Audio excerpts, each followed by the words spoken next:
नमस्कार बंधुरा, पुजो और हाथे गोना मात्र कटा दिन और এই সামনের পুজোতে নতুন রকমের কিছু রেসিপি আমরা বানিয়ে খেতেই পারি। আর তাই এই নতুন রেসিপি মটর ডালের পাতুরি দেখে নেব কিভাবে বানিয়েছি। প্রথমে আমি 250 মটর ডাল নিয়ে নিয়েছি।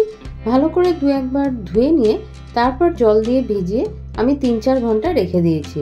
আরও একবার জলটা ভালো করে ধুয়ে ফেলে দিয়ে আমি মিক্সিতে এটা বেটে নিচ্ছি।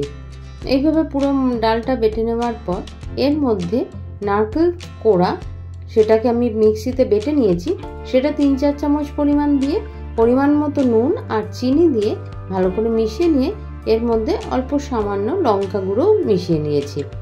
এবার কয়েকটা কলা পাতাকে এইভাবে আগুনের উপর ধরে নরম করে নিয়েছি। এবার একটা বড় বাটির মধ্যে এইভাবে কলা পাতাগুলো প্রথমে সাজিয়ে নিয়েছি।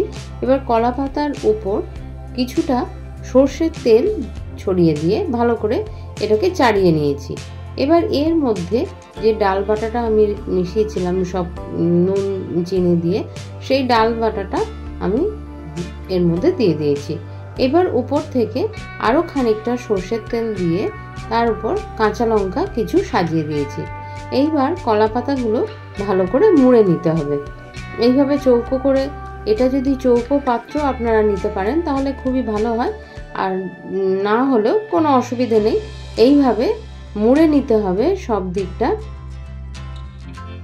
মুড়ে নিয়ে সুতো দিয়ে বেঁধে দিতে হবে।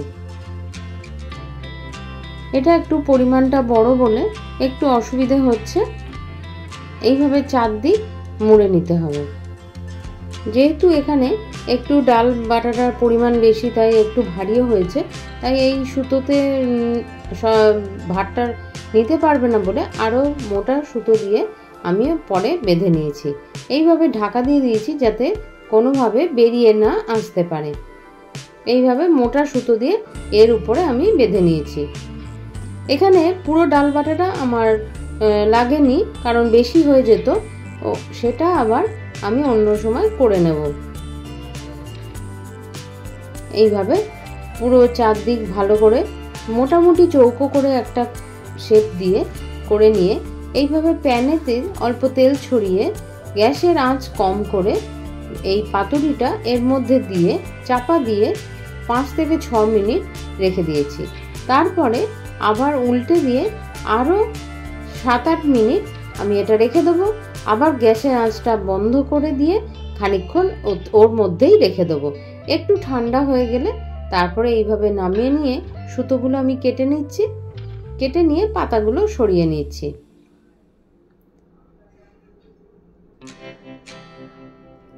এইভাবে সরিয়ে নেওয়ার পর এই আমার মটর ডালের পাতুরি তৈরি হয়ে গেছে। এটা আপনারা বাড়িতে একবার ট্রাই করে দেখুন, খেতে দুর্দান্ত হয়। আর এইভাবে এই পাতুরিটা কলা পাতাটা সরিয়ে নেওয়ার পর এরকমভাবে পিস পিস করে নিচ্ছি। এবার এর উপরে যে কাঁচা লঙ্কাগুলো আমি দিয়েছিলাম সেইগুলো সব এর ভিতরে ঢুকে গেছে। এইভাবে পিস পিস করে নিয়ে এগুলো আমি সার্ভ করব। এটা টমেটো সসের সঙ্গেও খাওয়া যায় বা ভাতের সঙ্গেও এটা খাওয়া যেতে পারে। এর উপরে কাঁচা লঙ্কা আর অল্প সামান্য নারকেল কোড়া ছড়িয়ে আমি এটা সার্ভ করছি। তাহলে রেসিপিটা কেমন লাগলো অবশ্যই আমাকে কমেন্ট করে জানান। আর এই রকম আরও নতুন ধরনের রেসিপি পাওয়ার জন্য আমার চ্যানেলটা সাবস্ক্রাইব করে আমার সঙ্গে থাকবেন। ভালো থাকবেন, সুস্থ থাকবেন। ধন্যবাদ।